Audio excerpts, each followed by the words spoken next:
Kadang, kepemimpinan itu bisa kita pelajari bukan dari teori, tapi dari hal-hal kecil yang kita lihat, kita dengar, dan kita alami sehari-hari. Sejak aku belajar tentang leadership, aku makin sadar kalau gaya kepemimpinan bisa membuat sebuah organisasi itu bergerak maju ataupun justru berhenti di tempat.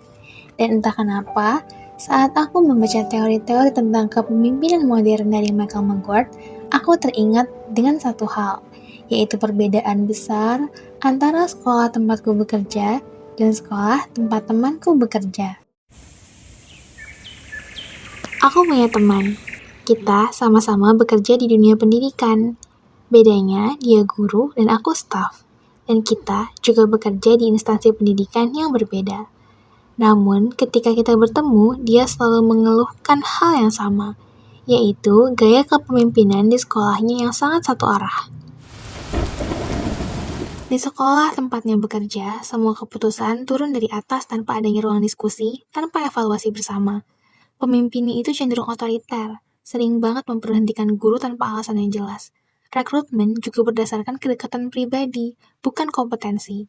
Bahkan pergantian kepala sekolah bisa terjadi tiba-tiba, tanpa proses, tanpa komunikasi, padahal kepala sekolah yang dulu kinerjanya sangat baik. Yang lebih sering dikeluhkannya lagi ketika sekolah memprioritaskan jumlah murid bukan kualitas pembelajaran. Guru memegang 30 anak hanya berdua, tanpa ruang menyampaikan keberatan. Lalu juga muncul keputusan, yaitu anak TK diwajibkan untuk ikut ekstrakurikuler bahasa Inggris dan calistung, tanpa tanya pendapat guru-guru TK yang kompeten tentang perkembangan anak.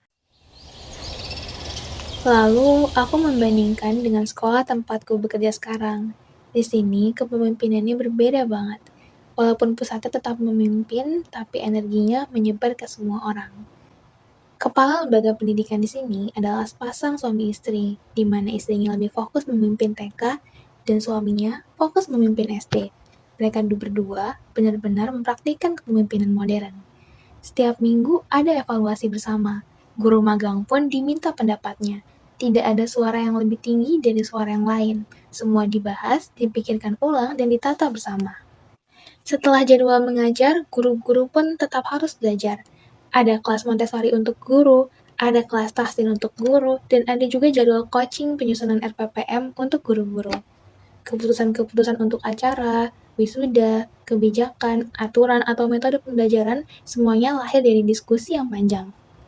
Yang paling berharga untuk aku adalah di mana pemimpinnya adalah seorang learner.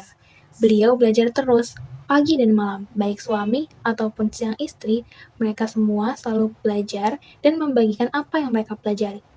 Mereka berdua tidak takut gagal, tidak takut salah, dan tidak gengsi menerima masukan dari guru junior sekalipun. Dan di situ aku merasakan teori McGrath hidup di depan mataku. Leaders in a learning organization do not comment learning. They model it. Kepemimpinan di sekolah tempatku bekerja menghidupkan rasa ingin belajar. Aku merasa dihargai, tumbuh, dan selalu ingin memberikan yang terbaik. Dari pengalaman ini, aku belajar bahwa organisasi itu tumbuh ketika pemimpinnya tumbuh, dan pemimpin hanya akan tumbuh ketika dia mau belajar. Aku sangat bersyukur berkesempatan bekerja di lingkungan yang sehat, terbuka, dan penuh dialog. Karena di sana, aku belajar bahwa menjadi pemimpin itu bukan hanya soal punya kekuasaan, tapi ini soal bagaimana menyediakan ruang bagi orang lain juga ikut tumbuh dan berkembang.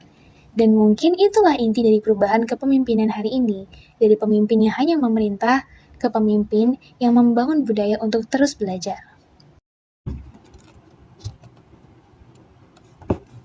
Dari dua cerita ini, aku jadi tahu banget bedanya pemimpin modern dan juga pemimpin yang tradisional, di mana ketika pemimpin tradisional itu melihat struktur sebagai alat kontrol, pemimpin modern itu justru melihat struktur sebagai ruang berkolaborasi.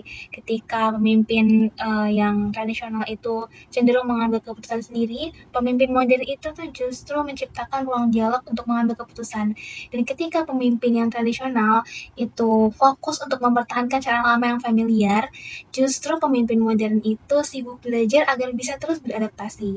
Dan tingkatan tertinggi dalam pemimpin modern adalah ketika mencapai learning leadership, di mana pemimpinnya itu terus belajar, memfasilitasi anggotanya untuk terus belajar juga, dan fokus untuk menciptakan budaya belajar yang berkelanjutan.